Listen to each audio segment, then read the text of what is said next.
ঋণের সাগরে এত বেশি ডুবে আছি যে মনে হচ্ছে নিজের কিডনিটাই ইএমআইতে বিক্রি করে দিই।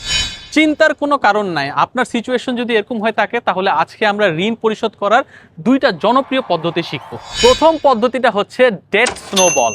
এটা বেসিক্যালি একটা সাইকোলজিক্যাল অথবা মোটিভেশনাল পদ্ধতি।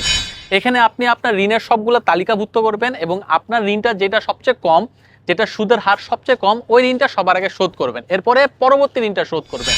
এতে হবে আপনার সাইকোলজিক্যাল স্ট্রেংথটা বাড়বে এবং আপনার পরবর্তী ঋণগুলো অথবা বড় ঋণগুলার শোধ করার মোটিভেশনটা বাড়বে। এর পরবর্তী পদ্ধতিটা হচ্ছে ডেট অ্যাভালাঞ্চ।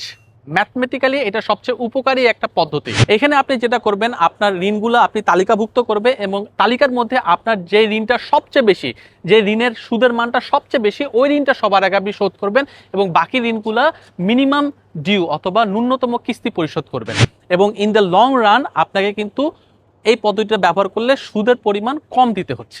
আপনার ঋণ পরিশোধ করার ক্ষেত্রে আপনার কোন পদ্ধতিটা ভালো লেগেছে সেটা অবশ্যই কমেন্ট করে জানাবেন। ভিডিওটা ভালো লাগলে শেয়ার করবেন এবং অবশ্যই পেজটি ফলো করতে ভুলবেন না। আসসালামু আলাইকুম।